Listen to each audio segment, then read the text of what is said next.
when they hear a sound, you know, like a whistling kettle.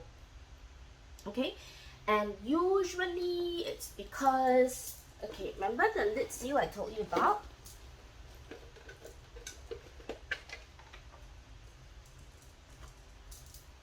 Okay, so if you do not change your humidifier chamber regularly, right? I mean, after all, the seal is I don't know, is it silicone, is rubber? Yeah.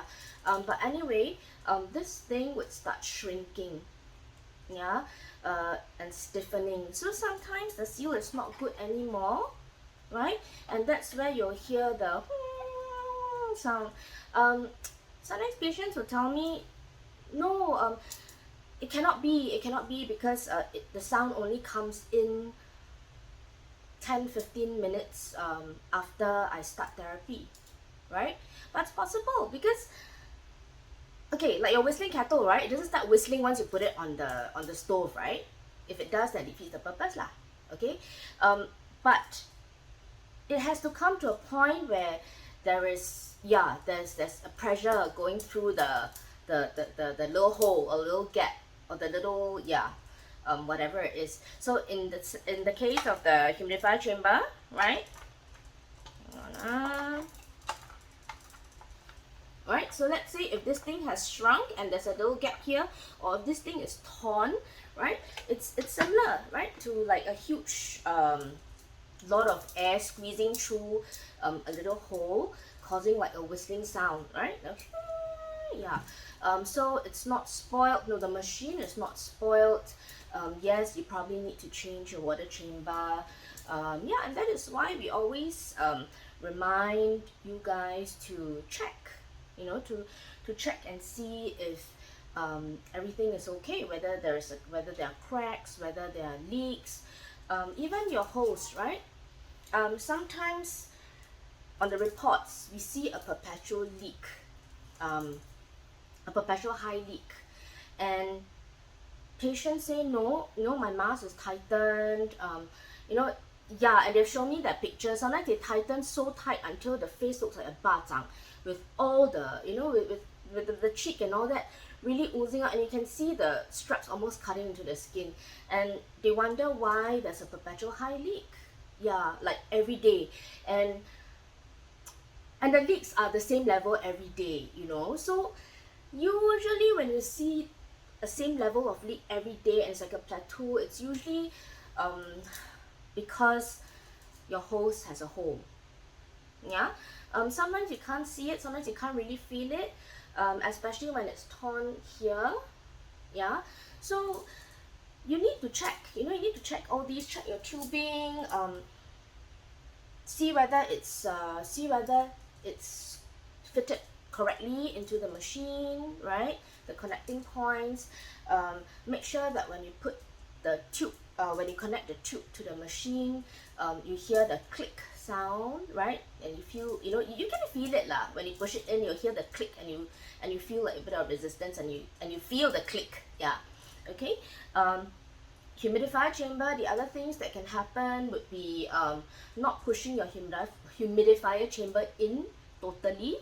Okay, this usually happens for new machines because, okay, so sometimes patients will say, oh, but it didn't happen to the trial machine that you lent me. How come? You know, your trial machine is good, but you know, this one's so lousy, the new machine's so lousy. It's not that, because my machines have been used and abused, so they are very loose, you know.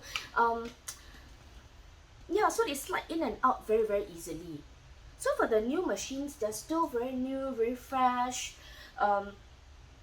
Yeah, so when you try to insert the humidifier chamber into the machine, sometimes it's a bit tight. Okay, so just push it in a bit more. Okay, the other thing which patients always freak out about is that, and they don't believe me, you know, when I tell them.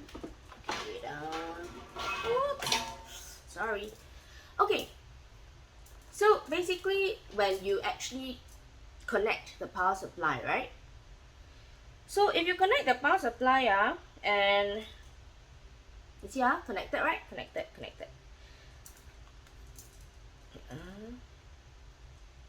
Hang on. Okay, so if you don't push it in deep enough, right, it cannot start. Okay, I've had this 3 times. Okay, patients calling me and telling me, did you swap the machines just now? Like, no, I didn't. I'm not so free. Yeah.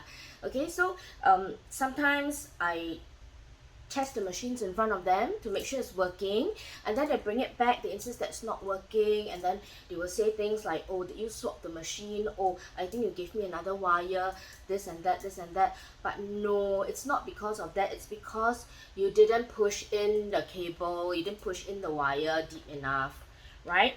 And very often they would say, no, it's really very deep, there's resistance already, I can't go in deeper.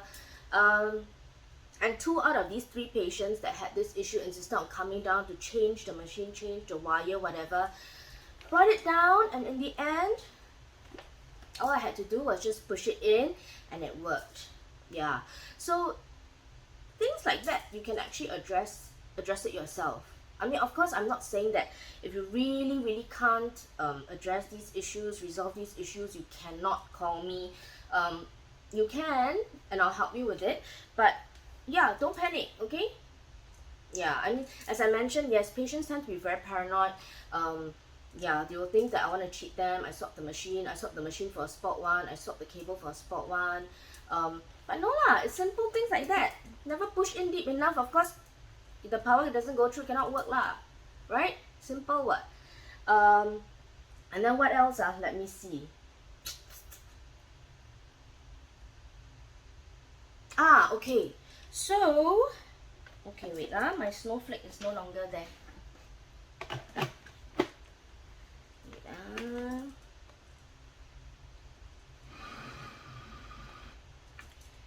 okay, so, can you see it? Okay, so basically, every time you start and stop your machine, right, your CPAP machine, your SnooZze 10, you will see a blinking snowflake here, okay? And at the same time, you're gonna feel a bit of breeze, a bit of air, okay, coming up from the tubing, okay? Very, very light, it's not, it doesn't sound as loud as the usual, like the, yeah, there's no sound, but you'll feel like this little trickle of air coming out, this little, yeah.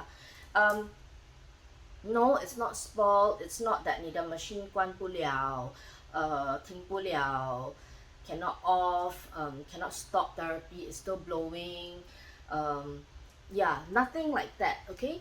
So, if you actually read your user guide, okay, that snowflake blinking is for the machine or the heated plate of the humidifier to slowly cool down, right? So when everything is cooling down, there's still a small, a stream of air coming out to ensure that there's no condensation, right? Because if it suddenly cuts off and the heated plate is still hot, right? There might be condensation that will collect in the tube. Yeah. Yeah, because it's still heated, and then the heat actually goes in the tube and hits the cold tube. Yeah, so that's why you actually have that small stream of air passing through. Okay, so it's not spoiled. Yeah.